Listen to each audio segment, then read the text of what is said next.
Welcome to Swishing Mindsets. I'm Anuradha, and today we have with us Shri Shashank Mani, a Lok Sabha MP and the founder of Jagriti Yatra and the Jagriti Enterprise Center, Purvanchal.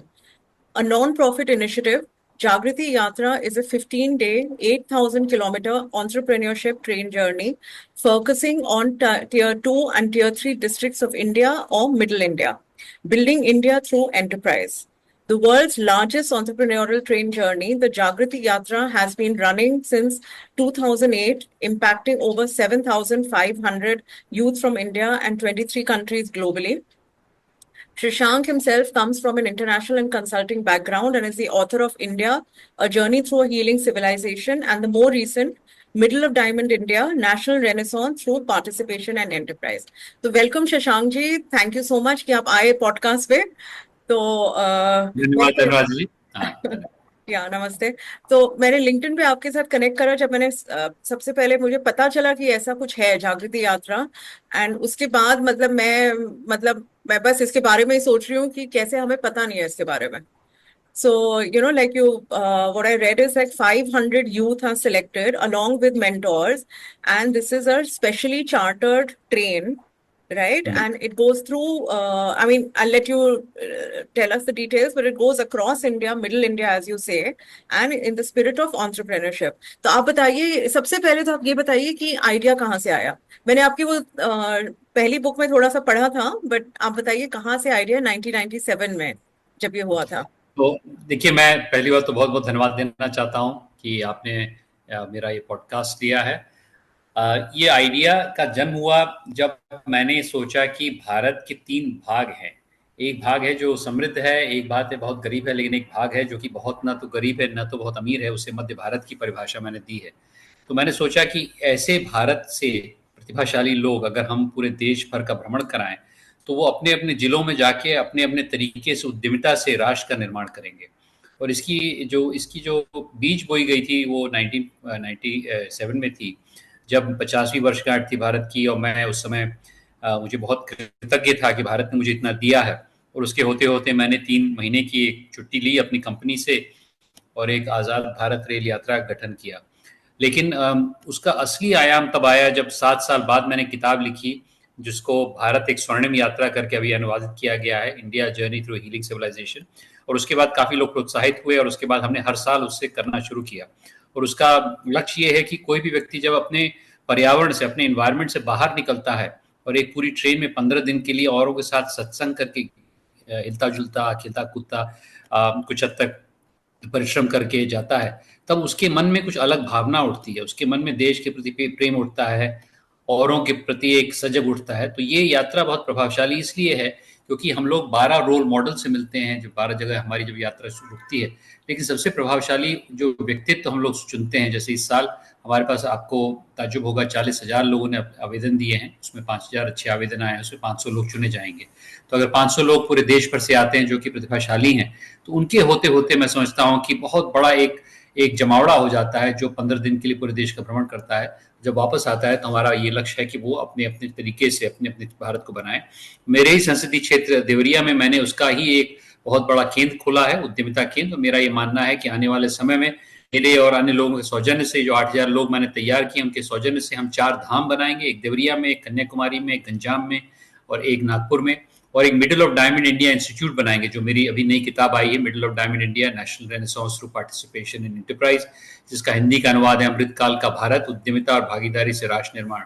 तो इन सब के होते होते मेरा पूरा विश्वास है कि आदरणीय प्रधानमंत्री जी का विकसित भारत का जो संकल्प है, उसमें हम लोग छोटे गांव शहरों, टियर 2 टियर 3 जिलों को जोड़ देंगे, जहां अधिकांश भारत रहता है और जहां ऊर्जा की कमी नहीं है आज की तारीख में। न तो वहां लोग भूखे हैं, न तो उनके पास घर की कमी है, खाने की कमी है। कमी किसकी है? आकांक्षाओं की, एस्पिरेशन की, उद्यमिता की, रोजगार की। तो इसलिए हमारी मुहिम ऐसी है कि हम इन सब चीजों को आगे ले जाएं ताकि हम लोग अपने देश को आगे बढ़ाने का जो प्रण हम सबने लिया है उसको आगे ले सकें। या वेरी इंटरेस्टिंग। और आपने अपने जो आप बुक में आपने लिखा है, the middle suffers from what some call the soft bigotry of low expectations. तो ये मुझे बड़ा इंटरेस्टिंग लगा क्योंकि we you also written that we believe in the top down trickle down approach, right. और आप कह रहे हैं कि हम मिडिल इंडिया जो है, टियर 2 टियर 3 सिटीज, इनको आप एम्पावर कर सकते हैं एंटरप्राइज के थ्रू, और ये जो नीचे का भाग है ये इनको भी मतलब उभार उठा सकते हैं, राइट? तो आप ये थोड़ा समझाएंगे कि मिडिल इंडिया क्या है और इसकी पावर क्या है, मिडिल इंडिया की शक्ति क्या है, और कैसे एंटरप्राइज, एंड ये एंटरप्राइज की बात, एंटरप्रेन्योर की बातें आजकल कुछ सालों से हम लोग काफी सुन रहे हैं, काफी कर रहे हैं, बट ये आपने 2008 से शुरू करा है। सो तो पहला तो या मध्य भारत क्या है, उसकी क्या संभावनाएं हैं, कैसे राष्ट्र के निर्माण में उसका बहुत बड़ा योगदान हो सकता है। देखिए, कुछ हद तक हम लोग जब हमारी आज़ादी हुई तो उसके बाद हम लोगों ने अपनी गुलामी, मानसिक गुलामी नहीं छोड़ी।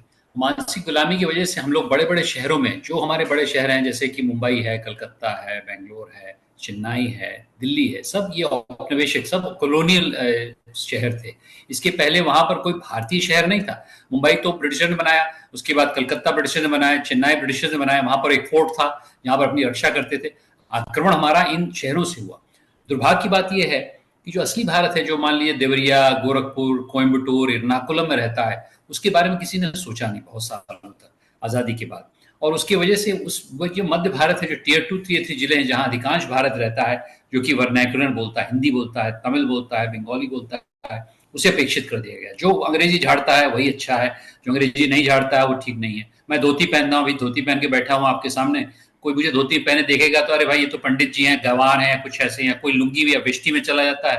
लेकिन हमारी जो वास्तविक सभ्यता है वो तो मध्य भारत की है, उसको हटाया नहीं गया, वो झुकी नहीं। अंग्रेजों ने अपने जो जो बड़े बड़े शहरों वालों को, जो अंग्रेजी झाड़ने वालों को कन्वर्ट कर लिया कि नहीं हमारी बात करो। उस बात में क्या था? उस बात में क्या था? कॉलोनियल थिंकिंग थी। कॉलोनियल थिंकिंग क्या थी? कि मैं राजा हूं, तुम प्रजा हो, ऊपर से मैं तुम्हें कुछ दूंगा, तुम भीख मांगो, वरना उसके अलावा कुछ नहीं करूंगा। लेकिन हमने इसको परिवर्तित किया है।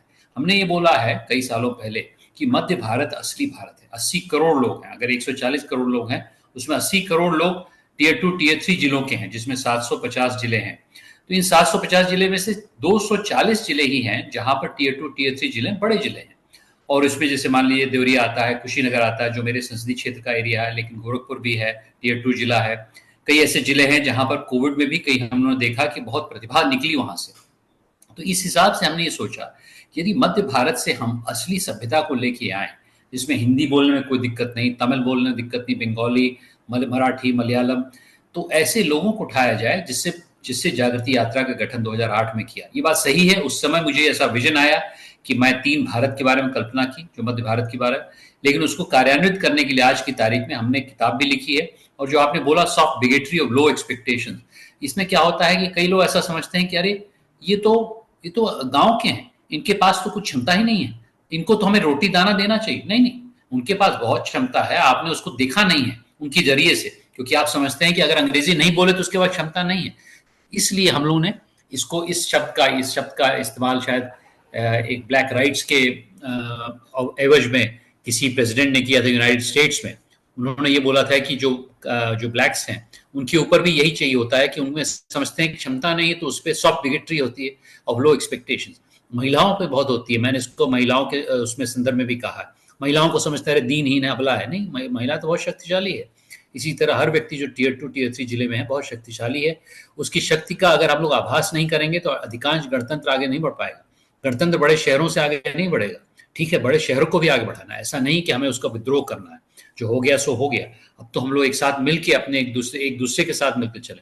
और जो दूसरी बात आपने रखी, जो मध्य भारत है वो जो निचला भारत है, जो गरीब भारत है, करीब 40 करोड़ लोग हैं, उससे जुड़ा हुआ है। अब जैसे कई ऐसी महिलाएं हैं मेरे क्षेत्र में जो मान लीजिए अचार की फैक्ट्री खड़ी करी हैं, मुश्किल से खड़ा है, लेकिन उनके अंदर मान लीजिए 100 महिलाएं जो अति गरीब हैं, जो कि बॉटम ऑफ द डायमंड में है, तो उनको भी उन्होंने प्रभावशाली व्यक्तित्व से ऊपर उठाया है। देखिए, डेवलपमेंट पैसे का खेल नहीं है, डेवलपमेंट तो मानवता का खेल है।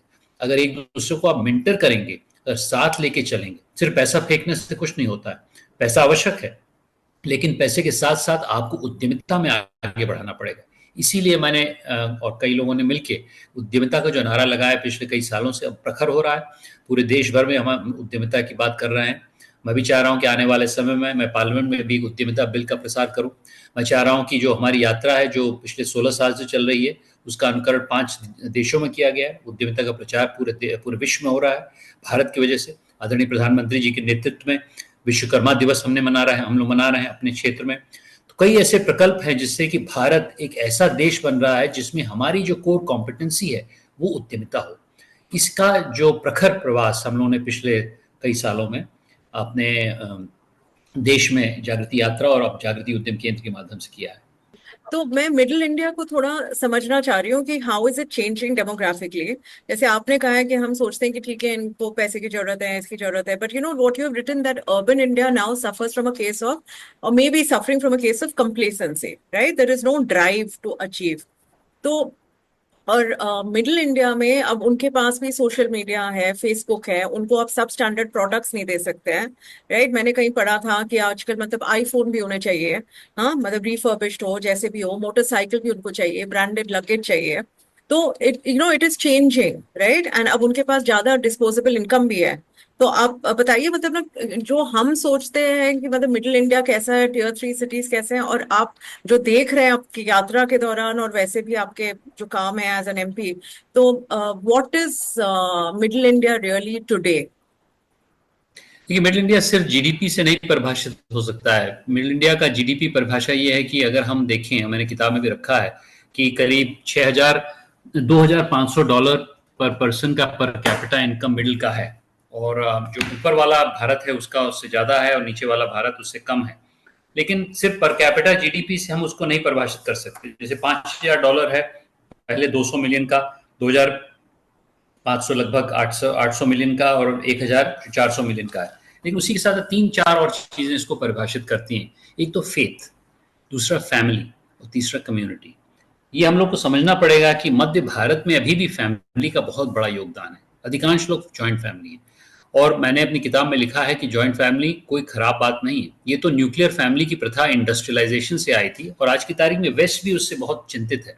फैमिली पहला हमारा मौका होता है कि अपने आसपास के लोग आपकी रक्षा करें, आपकी सेवा करें। जो इंडस्ट्रियलाइजेशन वाली मामला था वो एक समय था, लेकिन आज की तारीख में बहुत लोगों ने बोला है, वेस्ट में भी बोला है, कि अब जॉइंट फैमिली की आवश्यकता है ताकि एक सामाजिक एक शक्ति मिले। दूसरा कम्युनिटी। आप अपने मेरे गांव में जाइए, मैं अपने गांव में ही रहता हूँ, बरपार मेरा गांव है, वहां देखिए कम्युनिटी में भी दुख सुख में लोग एक दूसरे के साथ खड़े रहते हैं, जो बड़े शहरों में नहीं होता। बड़े शहरों में बहुत न्यूक्लियराइजेशन हो गया, मैं और मैं। तीसरा फेथ। अगर आप जाइए किसी भी गांव में, वहां पर आप जाइए, कितना वो लोग अपने अध्यात्म में, अपनी स्पिरिचुअलिटी में कितना विश्वास करते हैं, और ये बहुत महत्वपूर्ण है। और उसी के साथ साथ जीडीपी का भी अंश है। तो एस्पिरेशन जो आपने बात कही वो सही है कि एस्पिरेशनल है, लेकिन मैं समझता हूँ एक नया मॉडर्निटी हमें इख्तियार करना पड़ेगा। मैं समझता हूँ कि पाश्चात्य सभ्यता ने हमें बताया कि सिर्फ भौतिकवाद से अपने आप को आगे बढ़ाएं, बड़ी बड़ी चीजें लें, बड़े कार लें, बड़े घर लें। ये नॉर्थ अमेरिका का एक एग्जाम्पल है। नॉर्थ अमेरिका एक बहुत अजूबा था, क्योंकि नॉर्थ अमेरिका ने क्या किया, वहाँ कॉलोनियल स्ट्रक्चर्स गए, उन्होंने वहाँ के लोकल लोग हटा दिया, वहाँ के ऊपर कब्जा कर लिया, जो भारत से 3 गुना ज्यादा उसका एक हुआ। मैं उसको बुरा या सही नहीं मानता, लेकिन ये वास्तविकता है कि उनकी जो सोसाइटी है बहुत भौतिक है, उनके पास किसी भौतिक चीज की कमी नहीं थी। लेकिन हमारे हमारे यहाँ सबसे बड़ा क्या चीज है, हमारे सबसे ज्यादा मानव है। हम लोग 3 गुना यूएसए से ज्यादा है, हमारी लैंडमास 1/3 है। तो हमने पहले से ही मानववाद के ऊपर विश्वास किया, और उसमें चाहे वो बुद्ध भगवान हो, चाहे रामचंद्र जी हो, चाहे कबीर हो, चाहे नानक हो, चाहे आज की तारीख में गांधी हो या दीनदयाल उपाध्याय हैं, इन सब ने ये बोला है कि हमारी सबसे बड़ी उपलब्धि हमारे लोग हैं, और उनमें जो छुपा हुआ हनुमान है, जो छुपी हुई आत्मा है, जो छुपी स्पिरिट है, उसको हम कैसे आगे बढ़ाएं। इसीलिए हमारी इकोनॉमी भी अधिकांश सर्विस है। इसलिए मैं समझता हूँ कि हमारे जो छोटे गांव शहरों में हम लोग को जो भविष्य देखना पड़ेगा, वो वहाँ की मॉडर्निटी के हिसाब से देखना पड़ेगा। वो पाश्चात्य मॉडर्निटी से अलग होगा। और विवेकानंद ने भी इसके बारे में बात करी थी कि हम लोग को पाश्चात्य मॉडर्निटी से हट के अपनी भारतीय मॉडर्निटी दिखानी पड़ेगी, जिसमें एक मानववाद की बात होती है, एक दूसरे के साथ मिलजुल के आगे करने की बात होती है। कई लोग बहुत सरप्राइज होते हैं कि भारत अधिकांश सर्विसेज है, इकोनॉमी। मुझे कोई सरप्राइज नहीं है। अगर 1/3 लैंडमास है यूएसए से और 3 गुना यहाँ पर ज्यादा लोग हैं, तो सर्विसेज स्वाभाविक है। कोई जरूरी नहीं कि हम मैन्युफैक्चरिंग होके ही जाए। वो पर्यावरण का इतना बड़ा मार है कि आज की तारीख में अगर आप बहुत मैन्युफैक्चरिंग करेंगे, जिस प्रकार से यूनाइटेड स्टेट्स और जर्मनी ने किया था, तो उतने 140 करोड़ लोग वैसे ही हम पर कैपिटा कार्बन एमिशन पे चले जाएंगे, जो यूनाइटेड स्टेट्स का है या चीन का है, तो पूरा पूरा विश्व ध्वस्त हो जाएगा। इसलिए हम लोग को अपनी मानववाद के, अपनी मॉडर्निटी क्रिएट करनी पड़ेगी, जिसमें आवश्यक है जीडीपी ग्रोथ, आवश्यक है एम्प्लॉयमेंट जनरेशन, आवश्यक है पर्यावरण का भी संरक्षण। और इसके लिए मैं समझता हूँ हम लोग को अपने एस्पिरेशन भी थोड़े से रीडिफाइन करने पड़ेंगे, जो हो रहा है। तो इस प्रकार से मैं थोड़ा सा लंबा आपका आंसर दिया, लेकिन बहुत महत्वपूर्ण है कि एस्पिरेशन को हम सिर्फ पाश्चात्य एस्पिरेशन से न जोड़ें, हम अपनी एस्पिरेशन बनाएं। हमारा क्या एस्पिरेशन है? मैं जब अपने बरगद के नीचे में, बहुत विशालकाय बरगद मेरे गांव में है, मेरे जीवन में अर्थ आता है। I find meaning in my life. अगर आप SHG FPO ग्रुप से वहीं पर लोकल स्थानीय एम्प्लॉयमेंट करें, अपने गाँव में रख के, तो उसमें लोगों के जीवन में अर्थ आएगा। वैसे पर्यावरण जो कि EARTH है, उसको भी हम लेके आगे चले, और हमारी सभ्यता में ही पर्यावरण को आगे साथ लेके चलने की बात रखी गई है। हम कभी पर्यावरण को अलग नहीं समझे थे। पाश्चात्य सभ्यता ने बोला कि नहीं, वो पर्यावरण मैं उस पर कॉन्कर करूंगा। लिनियन सिस्टम ने बनाया, डार्विनियन फिलॉसफी ने बनाया, हमने कभी इसमें रुचि नहीं रखाई। हम हर समय समझते थे कि हमारा पर्यावरण हमारा हिस्सा है। अगर उस बरगद को मैं पूछता हूँ 300 साल से खड़ा हुआ है, तो उसमें भी मैं भगवान देखता हूँ। जैसे कि हर व्यक्ति में हम भगवान देखते हैं, तभी हम नमस्कार करते हैं। तो ये एक अलग प्रक्रिया है।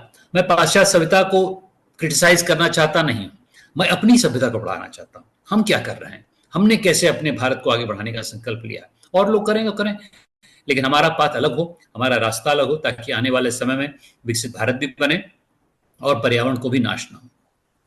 नहीं, बिल्कुल जो आप कह रहे हैं मैं समझ रही हूँ कि that it is not just materialistic gain, it's also I think what you are doing through the yatra is building a culture of enterprise, right? So वो एक मानसिक रूप से, एंड जैसे आप कह रहे हैं कि पर्यावरण में तो साथ लेके, सब कुछ लेके, it is a whole culture that ecosystem that you are really building. तो ये बताइए आप कि आपको ये जागृति यात्रा का आपको याद है कि ये कहाँ से आपको idea? I am very interested to know, because आपने लिखा है अपनी पहली बुक में दैट आपने मूवी देखी थी जागृति, जो पुरानी मूवी है, वो टीचर अपने शायद स्टूडेंट्स को ले जाता है यात्रा पे, तो वहां से आया। And by a train, because it is such a romantic idea, so I mean that itself, ठीक है, आप 500 लोगों को कहीं ले जा रहे हैं, कॉन्फ्रेंस सेंटर में बिठा रहे हैं, इंडिया के बारे में बात कर रहे हैं, और you're just taking on them on a tour, but a train, it is such a romantic idea. तो आपको क्या याद है कि वो बीच, वो आप कहाँ से आपके दिमाग में आया था? देखिए, एक तो है कि मैं ऐसे क्षेत्र से आता हूँ, पूर्वांचल, जो कि घुमक्कड़ों का क्षेत्र रहा है। अब जैसे बुद्ध भगवान निकले, वहां से घूमते ही रहे पूरा 80 साल तक। लुम्बिनी में आए, फिर औमी एक नदी है, मेरे गांव से बहुत दूर नहीं है, गोरखपुर में है। वहां पर उन्होंने अपने जो राजसी वस्त्र त्यागे, उनका एक घोड़ा था कंथका, उससे उतरे और अपना सर मुड़ाया चले गए, और आते समय भी कुशीनगर में ही आके उनका देहावसान हुआ। उसी तरह राम चले गए 14 साल के वनवास के लिए वहां से। उसी तरह कबीर घूमते ही रहे। अब मॉडर्न युग में राहुल सांकृतायन वहां से बड़े निकले, वो पूरे घूमते ही रहे। तो हम लोग का जो क्षेत्र है वो घुमक्कड़ों का क्षेत्र है, लेकिन घुमक्कड़ी इसलिए नहीं क्योंकि आप जाकर कहीं पर आक्रमण करके उसको कॉलोनाइज कर लें। घुमक्कड़ी इसलिए क्योंकि हम लोग का देश ही परिभाषित होता है तीर्थार्थियों से। डायन की एक बहुत अच्छी किताब है, the spiritual geography of India, वो बताती है कि हमारा देश गवर्नमेंट और ज्योग्राफिक बाउंड्रीज, भौगोलिक बाउंड्री से नहीं, यायावरों के पदचिन्हों से परिभाषित होता है। तो इसलिए वो थोड़ा सा कीड़ा मेरे शायद मेरे क्षेत्र में रहने से, कुछ मेरे रिश्तेदार थे, एक मेरे बड़े भाई साहब थे, बुआ के लड़के, वो भी घुमक्कड़ थे, मैं भी घुमक्कड़ था। तो पहले से बचपन से ही मैं घूमता रहता था। मैं 11वीं कक्षा में जब था तो मैं निकल गया साउथ अपने आप एक एथलेटिक्स मीट में। मैं कॉर्बेट नेशनल पार्क अकेले चला गया। इसका जो कीड़ा था वो कुछ हद तक, जब एक ऐसा समय आया, 50वीं वर्षगांठ थी हमारी, तो मैंने बोला कैसे हम लोग औरों को घुमाएं, क्योंकि घुमक्कड़ी से बहुत एक अच्छा धर्म होता है। जब आप घूमते हैं तो एक तीर्थार्थी बनते हैं, तो आप अपने बैगेजेस को ड्रॉप कर देते हैं और आप एक फ्रेश माइंड से निकलते हैं। तो इसलिए मैंने सोचा कि अगर हम लोग को, नए लड़कों को, लड़कियों को तैयार करना भारत के भविष्य के लिए, तो सबसे उचित ढंग होगा कि हम घूमें। अब ट्रेन क्यों? क्योंकि ट्रेन में बहुत इंपॉर्टेंट चीज़ ये है कि ट्रेन में बहुत सुविधाजनक ये है कि एक बार आपने अपना सामान रख दिया है अपने कंपार्टमेंट में, तो 15 दिन बाद ही निकालिए आप, तो पूरा होटल हो जाता है ट्रेन हमारा। और उसके साथ एक ही जगह हम लोग उतरते हैं ट्रेन से, वो मेरा ही गांव है देवरिया, जहाँ मैं रहता हूँ, बरपार, जहाँ 500 लोग मेरे गांव में रहते हैं, अन्यथा हम लोग ट्रेन में ही रहते हैं। तो इसलिए बहुत सुविधाजनक है। और ट्रेन कुछ हद तक ब्रिटिशर्स ने यूज़ किया यहाँ पर अपने अपने सामान को लाने के लिए, और कुछ हद तक कॉलोनिज्म को फैलाने के लिए। हमने बोला हम उसी औजार को यूज़ करेंगे ताकि भारत का निर्माण हो और हम लोग लीडर्स बनाएं। तो ट्रेन एक सुविधाजनक माध्यम है। जैसे आपने बोला, थोड़ा रोमांटिक भी है। जब भी कोई ट्रेन में जाता है, अपना पराठा सब्जी खाना शुरू करता है या पूड़ी अचार खाना शुरू कर देता है, तो उसके मन में कुछ अलग भावना जागती है। तो इसी प्रकार से हम जब ट्रेन में चलते हैं तो बहुत रोमांचक एक मिलन होता है। और उसमें रोचक बात यह है कि जो बड़े शहरों के लड़के लड़कियां जो अंग्रेजी झाड़ते हैं पहले एक दो दिन बहुत कॉन्फिडेंट रहते हैं, 3-4 दिन बाद जब देखते हैं कि सामान्य व्यक्ति जो कि बांग्ला बोल रहा है, उड़िया बोल रहा है, जिसने इतना काम किया है, उसने उनसे दूना तीगुना चौगुना काम किया है, तो वो लोग साइलेंट पड़ जाते हैं। फिर उसके बाद एक अच्छा सामंजस्य बनता है टीयर 1 मेट्रो और टीयर 2, टीयर 3 और टीयर 4 में। तब जाके हम लोग एक सत्संग की भावना से आगे बढ़ते हैं। और सबसे प्रथम चीज़ मैंने जैसे पहले ही बताया कि जो ट्रेन में हमने सीखा है पिछले 16 साल में, कि बड़े बड़े लोगों से मिलने से ज़्यादा एक दूसरे के साथ उठना बैठना बहुत महत्वपूर्ण है। और जब ट्रेन में उठना बैठना होता है तो सब तरह से बॉडी हिल जाती है, मानसिक रूप से हिल जाती है, पूरा देश आपके सामने निकलता होता है, आपके कंपार्टमेंट के सामने। तो एक बहुत एक असाधारण समा बन जाता है। हम प्रभावशाली जगहों पे जाते हैं, कन्याकुमारी जाते हैं, मदुराई जाते हैं, श्रीहरिकोटा जाते हैं, दिल्ली जाते हैं, इस बार शायद हम लोग पार्लियामेंट में जाएंगे। तो इस प्रकार से एक बहुत एक अलग ही वातावरण बन जाता है, तो लोग खुल जाते हैं, और जब खुल जाते हैं तो खिल जाते हैं। ये आप जो कह रहे हैं कि लोग टीयर 1 टीयर 3 पहले जो आते हैं वो इंग्लिश झाड़ते हैं, फिर उसके बाद तो देखते हैं कि भाई इन लोग ने कितने मतलब जूझा इन लोग ने परिस्थितियों से, और फिर आगे निकले तो फिर they come down to earth. So this is something that you mentioned. If I'm getting it right, life timeline. That is how you do that. Talk about that. It's very interesting. तो life time हम क्या बोलते हैं, हर व्यक्ति अपने group में हम एक कोहोर्ट बना लेते हैं। करीब 7 लोगों का कोहोर्ट होता है जो साथ में सोते भी हैं। जैसे एक महिला कोहोर्ट जो अलग होता है, 2 पुरुष कोहोर्ट ग्रुप बनाते हैं 21 लोग। वो एक दूसरे के साथ बैठ के पहले 2 दिन में टाइम लाइफलाइन करते हैं कि उनका क्या उतार चढ़ाव थे अपने जीवन में, कहाँ पर उनको सफलता मिली, कहाँ मिली, क्या उनकी फीलिंग थी। और उसमें बहुत प्रभावशाली लोग जो छोटे गांव शहरों के आते हैं। मैंने अपने उस किताब में कहा है कि 2-3 लड़कियां मुझसे आके एक बार मिली, बड़ी मोरोस थी, बड़ी मतलब क्या हुआ, तो मतलब सर मैं समझती थी कि मेरी प्रॉब्लम है। यहाँ पर एक महिला है जिसने अपने SHG ग्रुप बनाया जिसमें आज की तारीख में 10,000 महिलाएं हैं, और उसके पति ने उसको बाहर ही नहीं जाने दिया, तो उसने झूठ बोल के कि मैं डॉक्टर के पास जा रही हूँ, अपना SHG ग्रुप बनाया। और जब बन गया SHG ग्रुप, जब 5-6 हज़ार लोग हो गए, तब जाके उसने अपने पति और अपने परिवार को बताया। तो उसमें हमारी क्या समस्या है, ऐसी महिलाएं यहाँ मिल रही जो कि मतलब अपार समस्याएं जिनकी, तब भी वो आगे बढ़ रही हैं। और ये महिला यूपी की थी, हिंदी बोलती थी, अंग्रेजी नहीं बोलती थी। तो इस प्रकार के प्रभावशाली व्यक्तित्व जब निकलते हैं तो आपको अपने जीवन में एक अलग अर्थ आता है। अर्थ क्यों आता है? क्योंकि कहानियां अर्थ दिखाती हैं। अर्थ मतलब मीनिंग में होता है कि एक स्टोरी टेलिंग का बहुत बड़ा समावेश होता है, पर्पस दिखता है, बिलोंगिंग होती है, क्योंकि आप पूरे देश को एक एकाग्र रूप में एक साथ ही देख लेते हैं। तो आपको ये नहीं कि मैं तमिलियन हूँ, या मैं यूपी वाला हूँ, या मैं उड़िया हूँ, या मैं असमीज हूँ, सब एक हो जाते हैं। तो इससे बहुत एक ट्रांसेंडेंस की भावना आती है कि हम एक दूसरे के साथ मिलकर कुछ काम करें। और उसी में मेरी पत्नी बहुत अच्छी नृत्यांगना है, तो उन्होंने ही सबको 500 लोगों को एक जागृति गीत में ही समाहित किया है। प्रसून जोशी का गीत है, यारो चलो करके। तो उसमें 500 लोग हर जगह जहाँ जाते हैं कि जो विशिष्ट लोग मिलते हैं उनको धन्यवाद के रूप में इस गीत को भी गाते हैं और उसमें डांस करते हैं। तो उससे भी ट्रांसेंडेंस होता है। जब 500 लोग एकजुट मिलकर कुछ काम करते हैं, तो इस ट्रांसेंडेंस की भावना को हमें पूरे देश भर में ले जाना है। और कुछ हद तक ये ट्रांसेंडेंस की भावना विकसित भारत से आ रही है। लोग में ये आकांक्षा उठ रही है कि अगले 23 साल में हम लोग को नए भारत का निर्माण करना है, और शायद ये आखिरी मौका है। तो इसलिए हम लोग सब मिलके एक दूसरे के साथ मिलके, और यात्रा उसका एक उदाहरण है, जागृति उद्यम केंद्र जो मैंने बनाया देवरिया में उसका दूसरा उदाहरण है। ऐसे अनेक 8,000 लोग पूरे देश भर में अपने अपने तरीके से काम कर रहे हैं। Yeah, that's wonderful. And कई rituals हैं जो आपने कहा कि आपकी wife Gauri, right? She has choreographed this performance which you present in every city. 500 youth dancing to it. तो मुझे बहुत इंटरेस्टिंग लगा कि यून सांग से इंस्पायर्ड है, बिकॉज घुमक्कड़ी जो आपने बोला धर्म है, तो एक चाइनीज व्यक्ति जरूर आता है आपके, राइट? एंड और ऑल्सो जो अपने इंडिया के एक्सपीरियंस के बारे में बात करते हैं। और आपने कहा है कि मतलब 12 मेंटोर्स रहते हैं हमेशा। तो ये क्या क्या रिचुअल्स हैं कुछ जो ना, मुझे लगा कि आपके जो ये जागृति यात्रा में है, इनके बारे में कुछ बता सकते हैं? एक तो जैसे मैं बताया, जागृति गीत एक रिचुअल है। दूसरा है कि जैसे खाने का जो महकमा होता है बहुत इंटरेस्टिंग होता है कि सुबह करीब 5-6 बजे तक जग जाते हैं लोग, और चाय आती है, और जो केटरिंग स्टाफ है उनके साथ बहुत आत्मीयता होती है। करीब 130-140 ऐसे केटरिंग हमारी स्टाफ होती है। तीसरा रिचुअल होता है, कभी कभी हम लोग जब बहुत भागा दौड़ी में रहते हैं तो हम लोग साइलेंस भरते हैं। हम लोग 500 लोग बोलते हैं just be silent for 2 minutes, just observe कि बाहर क्या हो रहा है, कैसे ट्रेन से हमारे पहाड़, हमारे जो झील झरने हैं वो कैसे जा रहे हैं। चौथा रिचुअल है कि हम लोग जहाँ भी जाते हैं, जिस रोल मॉडल पे जाते हैं, वहाँ पर प्रश्नोत्तर बहुत आवश्यक होता है। हमने एक रिचुअल ये है कि हम एक व्यक्ति को एक से ज़्यादा प्रश्न नहीं पूछने देते हैं, क्योंकि बहुत लोग उत्सुक होते हैं लोगों से प्रश्न पूछने के लिए। जिसे बोला पांचवा टाइम लाइफलाइन का एक बहुत अच्छा रिचुअल है। हम लोग जब देवरिया आते हैं और मेरे गांव में रहते हैं, तो वहाँ पर एक बिज ज्ञान ट्री है, वहाँ पर एक बहुत विशाल का वट वृक्ष है।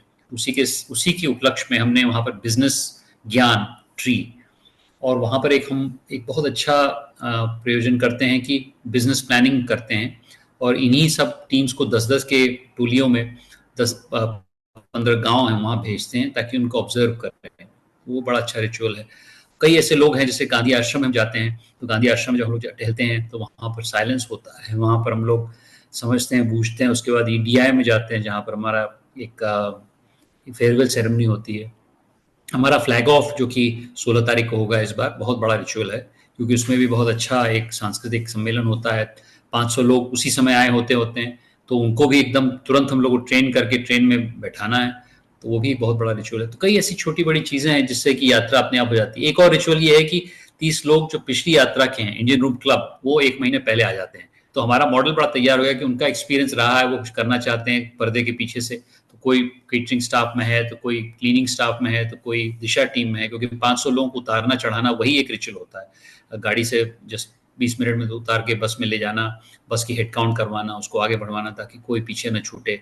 हमारा जो हेड काउंट है, जब वापस आते हैं लोग, तो वो भी वॉकी टॉकी से होता है, ताकि हम लोग अब सबको एक, तो बड़ी अच्छी रोमांचक यात्रा हो गई है। अब 16 साल से हम लोग कर रहे हैं, जोखिम काफ़ी हम लोग उठाते हैं, लेकिन उसका परिणाम ये होता है कि बहुत अच्छे लोग, 8,000 लोग जो तैयार हुए पूरे देश भर में, बहुत अच्छा काम कर रहे हैं। या इट्स फैंटास्टिक एंड तो आप लोग जाते हैं, मैं कह रही हूँ मुंबई से शुरू होती है ट्रेन यात्रा, और आप लोग जाते हैं हुबली, बेंगलोर, मदुरई, चेन्नई, विशाखापट्टनम, बहरामपुर, नालंदा, देवरिया। देवरिया में रुकते हैं आप एक रात, फिर दिल्ली, तिलोनिया, अहमदाबाद और वापस मुंबई, राइट? तो ये रूट फिक्स्ड है या ये बदल सकता है? नहीं, 2-3 जगह हम थोड़ा सा बदलते हैं। एक तो कन्याकुमारी हम गए थे 4-5 बार। जैसे 2017 में हम लोग गए थे कन्याकुमारी, हमारी 10वीं वर्षगांठ थी, और भारत की 70वीं। तो उसमें कन्याकुमारी हमने एक स्विम की थी। हम 3 किलोमीटर तैरे भी थे। और दूसरी जगह कभी कभी हम लोग पिछले साल हम वाराणसी गए थे पटना के बजाय, क्योंकि G20 की यात्रा थी। और बहुत पहले हम लोग 1-2 बार पटना भी गए हैं, बहुत पहले 1-2 बार हैदराबाद भी गए हैं। लेकिन अधिकांश रूट सेम है, क्योंकि हमारा एक रिदम बन गया है। वहाँ पर जो हमारे रोल मॉडल्स भी हैं, वो भी, क्योंकि 500 लोगों को होस्ट करना बहुत आसान काम नहीं है, तो इसलिए जब कुछ हम लोग जाते हैं, उनका अभ्यास हो गया है, हमारा भी हो गया है कि कैसे किस रेलवे स्टेशन से कौन सी बस निकाली जाए, कैसे क्या करें। काफ़ी बड़ा लॉजिस्टिकल एक्सरसाइज है, उसमें बहुत ज़्यादा परिवर्तन करेंगे तो हम ही उसमें फंस जाएंगे। या आई कैन इमेजिन, मतलब ह्यूज लॉजिस्टिक्स इन्वॉल्व। या तो ये जो आपके शायद 12 मेंटर्स हैं जो आप रोल मॉडल्स बोल रहे हैं, ये बदलते हैं या सेम दो रहते हैं? चीजें, एक तो फैसिलिटेटर्स हैं जो 75 है। एवरी 6:1 का रेशियो होता है हमारा, तो 75 फैसिलिटेटर्स होते हैं, 425 यात्री होते हैं। और मेंटर्स तो मैं नहीं कहूंगा, रोल मॉडल्स में कहूंगा। ये हमारे पूरे देश भर में भरे हैं, जैसे कि हुबली में संगीत कलकेरी है और सेल्को है। हमारे बेंगलोर में हम ही खुद ही एक उद्यम मेला लगाते हैं, और कुछ अच्छे लोग बुलाते हैं बात करने के लिए। अरविंद आई केयर है मदुरई में, ऐसे करके अन्य लोग हैं। तो ये रोल मॉडल्स बहुत प्रेरणादायक होते हैं कि हम उनसे ये पूछते हैं कि आपके क्या संघर्ष थे। ये नहीं कि अभी आप सफल हैं तो क्या है, क्या संघर्ष हुआ, कैसे आपने उसको किया। ताकि प्रेरणा उद्यमिता के लिए किसी क्लासरूम में मिलना बहुत मुश्किल होता है। प्रेरणा उद्यमिता की मिलेगी जब उनका साक्षात्कार होगा, उनके बिजनेस मॉडल को हम स्टडी करेंगे। और 1-2 दिन बाद, उसके बाद जहां हम जाते हैं, एक ग्रुप उनके बिजनेस मॉडल के बारे में हमारे एसी चेयर कार में औरों को अवगत कराता है, ताकि वो भी उसमें विश्लेषण करें, उसमें त्रुटियां निकालें, उसका एक तरह से विश्लेषण करके अपने आप कैसे इसको हम अपने क्षेत्र में ले आ सकते हैं, उसके बारे में चर्चा करें। ओके। एंड ये रोल मॉडल्स बदलते हैं या मैंने पढ़ रही थी कि काफी मतलब आपके साथ शुरू से जुड़े हुए हैं काफी लोग, हैं? रोल मॉडल भी बहुत कम बदले हैं, जैसे कि बनारस हम लोग गए तो बदल गए, पटना गए तो ये नालंदा गए तो बदल गए, लेकिन अधिकांश वही हैं। और क्योंकि 16 साल से है, तो हम लोग को शायद थोड़ा बदलने की भी जरूरत है, क्योंकि हमारा उद्यमिता का भी परिवेश थोड़ा सा चेंज हो गया। तो इस बार हमने कुछ बदलने की कोशिश की है, जैसे कि हम लोग इस बार तिलोनिया नहीं जा रहे हैं, जयपुर जा रहे हैं। तो जयपुर में हम लोग एक और व्यक्ति के पास जाएंगे। इसी तरह हम लोग धीरे धीरे और चीज़ें बदल रहे हैं, क्योंकि पर्यावरण भी बदल रहा है, तो हम लोग रोल मॉडल भी बदलने चाहिए। अच्छा, ये मैं जानना चाहती हूँ क्योंकि आप भी शायद आप 10 दिन तो रहते हैं आप ट्रेन पे, राइट? हाँ, हम्म। सो आप भी हर साल जा ही रहे हैं, मतलब ये यात्रा कर रहे हैं। और ये स्पिरिट ऑफ एंटरप्राइज के बारे में है, entrepreneurial spirit, right? It's not just that job creation करना है। So you tell me that in India do we have that spirit of enterprise? Because we always associated with a certain class or a certain caste, कि इन लोगों का business का sense बड़ा अच्छा है। तो all of India, do you feel that we have that spirit of enterprise? and कहाँ पे आपको ज्यादा लगता है, अगर कोई ऐसी जगह है? जैसे हम कहते हैं कि गुजरात में, अहमदाबाद में ज्यादा होगा शायद, राइट? तो ऐसा कुछ है? हाँ, तो इसमें मैं थोड़ा-सा अपने क्षेत्र के बारे में बात करूँगा। जैसा आप जानती हैं कि मैं देवरिया का सांसद हूँ और कई सालों से, करीब 5-6 साल से मैंने वहाँ पर एक बहुत बड़ा प्रकल्प जागृति उद्यम केंद्र खड़ा किया है, जो कि कुछ हद तक जागृति यात्रा से प्रेरित है, लेकिन अलग है। हमारा दूसरा पिलर है। तो आपके प्रश्न का उत्तर इससे दिया जा सकता है कि अगर आप पूर्वांचल में जाएँ, तो पूर्वांचल में कोई ऐसी इंडस्ट्रीज़ नहीं है। पूर्वांचल एक साधारण नॉर्थ और ईस्ट का जिला है और या क्षेत्र है, जिसमें आप कह सकते हैं कि अगर एक ऊपरी तौर पे देखा जाए तो उद्यमिता की उतनी झलक दिखती नहीं है। जैसे आपने बोला कि शायद गुजरात में ज़्यादा है, कर्नाटक में है या महाराष्ट्र में। लेकिन जब आप उसके नीचे खोलेंगे तो आप देखेंगे कि अब उद्यमिता काफ़ी बढ़ रहा है। इसका कारण ये है कि जो सरकारी नौकरियां हैं या प्राइवेट सेक्टर की नौकरी, वो कम होती जा रही हैं। तो नौकरी और उद्यमिता में एक स्वरोजगार की जो भावना हम लेके आए हैं, उसका कारण ये है कि वहाँ पर अब एक इंस्टीट्यूशन है 4-5 साल से खड़ा हुआ है। इंस्टीट्यूशंस की जहाँ कमी होती है, वहाँ पर उद्यमिता नहीं होती है। और हम लोगों ने स्वतंत्रता के बाद उत्तर और ईस्ट को, पूर्व को हम लोग पीछे छोड़ के चले गए। वहाँ पर कोई इंस्टीट्यूशंस नहीं खड़े किए। उसके कई कारण थे। एक कारण मैंने अपनी किताब में लिखा है कि आज़ादी का विद्रोह पहली बार वहीं से हुआ था। 1857 का युद्ध मंगल पांडे ने वहीं किया था। उसके बाद 90 साल तक उस पर लॉकडाउन कर दिया गया। कोई इंस्टीट्यूशन खड़ा होने की किसी ने न तो हिम्मत करी, और अगर हिम्मत भी करी तो उसको तहस नहस किए गए, क्योंकि वहाँ का शासन बहुत चिंतित था कि यहाँ पर एक और मंगल पांडे, लक्ष्मीबाई बनारस की थी, पूर्वांचल की थी, ऐसी न खड़ी हो जाए। तो इसलिए मैं समझता हूँ कि अब हम लोग को ऐसी जगह पे इंस्टीट्यूशंस खड़े करने पड़ेंगे, और जब इंस्टीट्यूशन खड़े होते हैं, उद्यमी स्वाभाविक निकल के आते हैं। जैसे आज की तारीख में हमने 200 के आसपास उद्यमी हमारे यहाँ खड़े हो गए हैं पिछले 3-4 साल में ही, और धीरे धीरे वो प्रक्रिया बहुत तेजी से बढ़ रही है। तो मैं समझता हूँ उद्यमिता सिर्फ एंटरप्रेन्योरशिप से न हम लोग देखी जाए। उद्यमिता एक व्यापक चीज़ है। उसमें आप ग्राम प्रधान भी हैं तो आप उद्यमी बन सकते हैं, कम संसाधन से अन्य चीज़ कर सकते हैं। तो इस प्रकार से उद्यमिता की परिभाषा अगर बदलेंगे तो सिर्फ कोई जाति, या जैसे मान लीजिए बनिया समाज, इसमें ज़्यादा उद्यमी रहता है, हर वर्ग को आना पड़ेगा। दलित हो, पिछड़ा हो, माइनॉरिटी हो, महिला हो, सवर्ण हो, सब जातियाँ इसमें आए, हर वर्ग आए, फार्मर हो, किसान भी एक उद्यमी होता है। उसके पास फर्टिलाइजर खरीदना पड़ता है, उसको अपने खेत की उपज बेचनी पड़ती है। इस तरह से हम देखते हैं तो बहुत उद्यमिता की भावना हमारे समाज में भरी हुई है। 200 साल का जो उपनिवेशिक कॉलोनियल इंस्टीट्यूशंस थे, उसने उद्यमिता को दबाने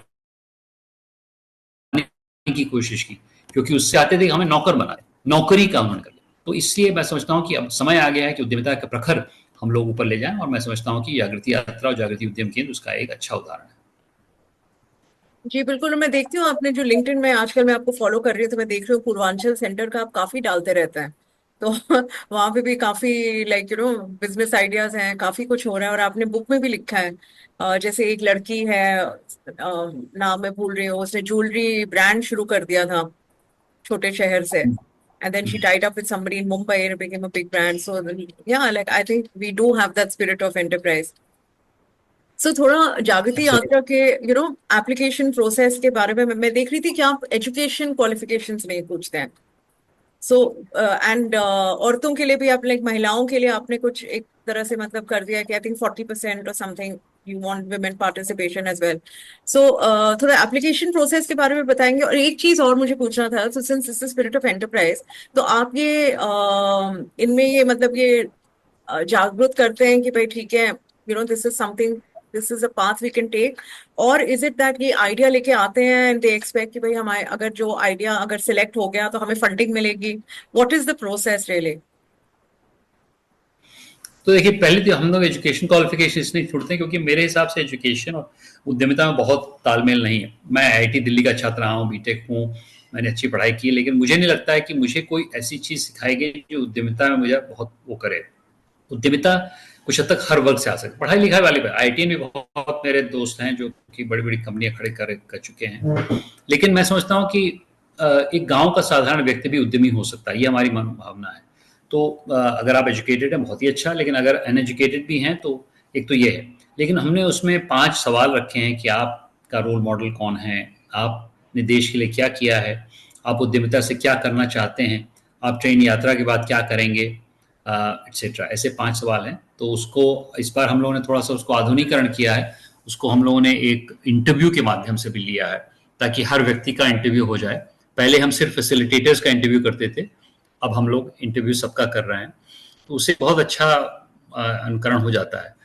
और मेरे हिसाब से जो आपने बात रखी कि कैसे हम लोग इस ट्रेन यात्रा से आगे बढ़ रहे हैं, देखिए ट्रेन यात्रा तो एक चीज़ है, लेकिन सच पूछिए जो असली उद्यमी है वो हमारे सेंटर में आता है। ट्रेन यात्रा में अधिकांश लोग आइडियाज़ के साथ आते हैं, या कभी कभी 10% तो उनको उद्यमिता के बारे में बहुत मालूम भी नहीं है, 40% कुछ उद्यमिता के बारे में सीख रहे हैं, 40% कुछ कर रहे हैं, और 10-15% ऐसे हैं जो कि सीईओज है कंपनी के, जिन्होंने अच्छी कंपनियां चला रहे हैं। तो काफ़ी वेरिएशन है।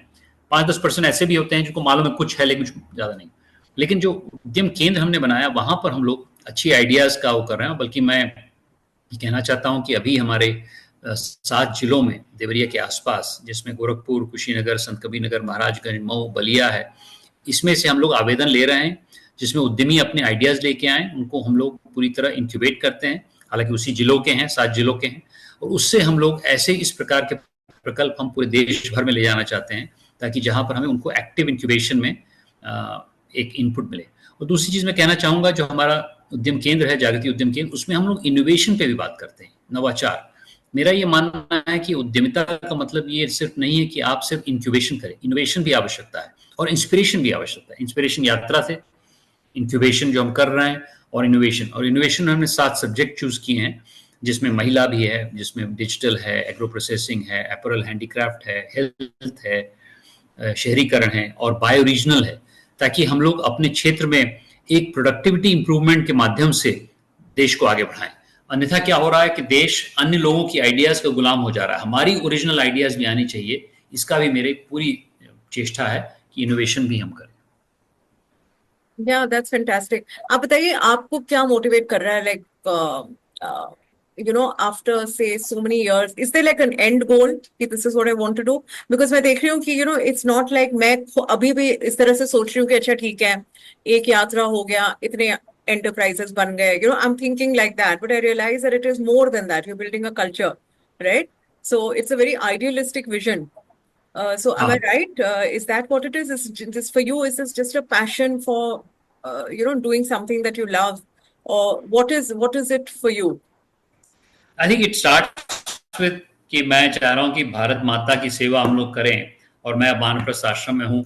मैंने अपना गृहस्थ आश्रम की ड्यूटियाँ फुलफिल कर ली हैं, और मैं चाह रहा हूँ कि अब मैं सांसद भी बन गया हूँ कि हम लोग जो रोजगार की मुहिम, स्वरोजगार की मुहिम खासकर, जिसमें नवाचार भी है, जिसमें इंक्यूबेशन है, जिसमें इंस्पिरेशन है, इसको पूरे देश भर में फैलाएं। जागृति उसका एक माध्यम है, लेकिन अब चूंकि मैं सांसद हूँ तो मैं जागृति से थोड़ा अलग हट गया हूँ। मैं उसका संस्थापक अवश्य हूँ, लेकिन जागृति अपने मन से चल रही है, फाइनेंशियली, ऑपरेशनली अपने आप काम कर रही है। हमारे एक बहुत अच्छे सीईओ हैं आशुतोष जी, जो 16 साल से हमारे साथ हैं, वो भी आईआईटी खड़गपुर के छात्र हैं। हमारे चेयरमैन हैं शरद बंसल जी, जो कि आईआईटी कानपुर के छात्र हैं, छात्र तो नहीं, मतलब वो बहुत पहले थे, बहुत सीनियर आदमी हैं, हमारे चेयरमैन हैं। हमारे चीफ ऑपरेटिंग ऑफिसर भी आईआईटी के ही हैं। तो एक बड़ी अच्छी टीम बन गई है, तो मैंने अपने आप को उसको अलग कर दिया। लेकिन मेरा लक्ष्य यह है कि जो मेरा अनुभव रहा है पिछले 16 साल से, उसको मैं कैसे पार्लियामेंट में प्रस्तुत करूं, क्योंकि पार्लियामेंट में भी सबको मालूम है कि रोजगार बहुत बड़ी समस्या है देश की, और रोजगार ही नहीं, देश को बनाने के लिए उद्यमिता की आवश्यकता है। सिर्फ रोजगार ही नहीं, कई प्रकल्पों में उद्यमिता की आवश्यकता है, चाहे मान लीजिए वो हॉस्पिटल बनाना हो, स्कूल बनाना हो, स्कूल को सुचारू रूप से चलवाना हो, इसमें कैसे लोग, नागरिकों की ऊर्जा ले जाके। तो मेरा जो पॉलिटिकल मंत्र भी है वही है, सबका प्रयास है सबका विकास। मेरा मानना है कि जो 19 लाख वोटर मेरे संसदीय क्षेत्र के हैं, अगर उनमें छुपी हुई हनमत शक्ति को मैं जगा सकूंगा, चाहे उद्यमी बना के, या उनके कोई एफपीओ एसएचजी में, या मान लीजिए सांस्कृतिक रूप से भी उनको आगे बढ़ाया जाए, या उनको पर्यावरण से जोड़ा जाए, तो इसमें उनके जीवन में अर्थ आएगा, तब जाके मेरा संसदीय क्षेत्र आगे बढ़ेगा। और यही मॉडल यदि हम पूरे देश भर में अलग अलग तरीके से फैलाएं, तो मेरा पूरा विश्वास है कि आदरणीय प्रधानमंत्री जी का जो स्वप्न है कि विकसित भारत हम लोग बनाएं, पूरा होगा। मैं भी उसमें गिलहरी का योगदान करूंगा। अन्य सांसद, अन्य लोग, अन्य नेता पूरे देश भर में इस प्रकार से अपनी तरफ करेंगे। तो मेरा पूरा विश्वास है कि जो हमारा स्वप्न है 23 साल का, जब भारत 100 वर्ष का होगा तो एक विकसित देश की तरह उभरेगा। और विकसित देश ही नहीं कि जीडीपी बढ़ा हुआ, लेकिन उसके होते होते एक अलग मार्ग अपनाया, ताकि भारत माता ही नहीं विश्व को भी हम लोगों ने, जिसे कहते हैं ह्रास जो हो रहा है आज की तारीख में पाश्चात्य सभ्यता के माध्यम से, जो प्लानिटरी क्राइसिस चल रही है, उसके ऊपर भी हम लोग निवारण कर सकते हैं, क्योंकि हम लोग ह्यूमनिस्ट हैं, हम लोग व्यक्ति विशेष हैं, हम लोग सर्विस इकोनॉमी में, हम लोग एक दूसरे के साथ पर्यावरण साथ लेके चलना चाहते हैं। तो जीडीपी ग्रोथ तो एक विषय है, लेकिन वहां तक पहुंचने का मार्ग भी अलग होना चाहिए। ये भी विकसित भारत की परिभाषा है। नहीं, बिल्कुल। एंड मैंने आपके एक कोलीग हैं चिन्मय वाडनेरे, शायद उनका भी मैं देख रही थी इंटरव्यू, उन्होंने बोला कि काफी लोग शार्क टैंक पे भी आए हैं, कई मतलब आपकी जागृति यात्रा में मिल के फिर उन्होंने साथ में कोई बिजनेस शुरू करा है, तो काफी चीजें हैं। So I just want to ask you Shashank ji, finally who is this yatra for? कौन ज्वाइन कर सकता है, कौन अप्लाई कर सकता है? अभी इस साल तो I think applications are done, November 16 को आपका शुरू हो रहा है यात्रा, तो ये किसके लिए है? ये उन लोगों के लिए है जो छोटे शहरों गांवों के हैं, टियर 2 टियर 3 जिलों के हैं। और ये ऐसे लोग हैं जो कि न तो बहुत गरीब हैं न बहुत अमीर हैं, उनमें आकांक्षाएं हैं। महिलाएं, खासकर 40% महिलाएं हम लोग सुनिश्चित करते हैं। और आप जो लोग आवेदन देना चाहते हैं, कृपया करके अपनी जीवनी उसमें लिखिए, क्यों आप करना चाहते हैं, आपकी क्या आकांक्षाएं, कैसे आप देश को आगे बढ़ाना चाहते हैं, और खुले मन से आइए। और जिन लोगों का चयन इस बार हो चुका है, अगर इस पॉडकास्ट को सुन रहे हैं, तो कई लोग मुझसे बोलते हैं भाई साहब क्या पढ़ के आए? पढ़ने वाली कोई बात नहीं है, ये एक्सपीरियंशियल है, पूरी जर्नी एक्सपीरियंशियल है, हमारी सभ्यता एक्सपीरियंशियल है। स्वामी विवेकानंद ने जब 6 साल भ्रमण किया भारत का, तो एक्सपीरियंस करके उनको अनुभव मिला। हम लोग एक्सपीरियंस करके कर रहे हैं, और इस एक्सपीरियंस में पूरा देश आपकी क्लासरूम है। इसमें आप किसी क्लास में नहीं बैठते हैं, आप पूरे देश को क्लासरूम बना लेते हैं, और 500 ऐसे लोगों के साथ चलते हैं जो पूरे देश के सबसे अच्छे लोग हैं। इसलिए नहीं क्योंकि वो बहुत बुद्धिमान है, इसलिए क्योंकि उनके दिल में एक जिगर है, वो अपने देश के लिए कुछ करना चाहते हैं। इस प्रकार से अगर आप ऐसे जिगर वालों के साथ चलेंगे तो आपका भी भला होगा, उनका भी भला होगा। Thank you so much Shashank ji. आप कुछ और ऐड करना चाहेंगे इसमें? मैं ये कहना चाहूंगा कि जो देवरिया में जागृति उद्यम केंद्र हम लोग का खड़ा हुआ है, वो बहुत बड़ा एक प्रकल्प है। अगर कोई व्यक्ति उस जागृति उद्यम केंद्र से जुड़ना चाहता है, चाहे वो नवाचार की वजह से, चाहे फंडिंग के तौर पे, या वहां पर आके आप एक तरह से रेजिडेंट के तौर पे रहना चाहें 2-3 हफ्ते या 1 महीने, तो आप लोगों का स्वागत है। ये बहुत बड़ा केंद्र है, एक बहुत विशाल का वटवृक्ष है, उसके छांव में बना हुआ है, और उसी गांव में मैं भी रहता हूँ। तो मेरे साथ भी आप लोग उठे बैठेंगे, तो आप लोगों का वहां पर भी स्वागत है। जागृति यात्रा में यदि आप लोगों ने इस बार नहीं आवेदन दिया, तो अगले साल के लिए आवेदन शीघ्र ही खुलने वाले हैं, आप लोग अवश्य दीजिए। आइए दोस्तों, मिलजुल के अपने देश को उद्यमिता के माध्यम से, भागीदारी के माध्यम से, राष्ट्र निर्माण की भावना के माध्यम से, गणतांत्रिक ऊर्जा के माध्यम से आगे बढ़ाएं, ताकि आदरणीय प्रधानमंत्री जी ने जो हमसे बताया है, और जिस वजह से मैं सांसद बना हूं, कि विकसित भारत का स्वप्न लेके मैंने अपनी जनता के बीच में अपना पक्ष रखा था, उसको स्वीकार किया गया, उसको आगे बढ़ाने में आप लोगों की शक्ति, मेरी शक्ति से जुड़े एक नए देश का निर्माण हो। Thank you, Shashank ji, and congratulations on this fantastic idea and all the best. Thank you very much. Thank you for seeking me out. Thank you, ma'am.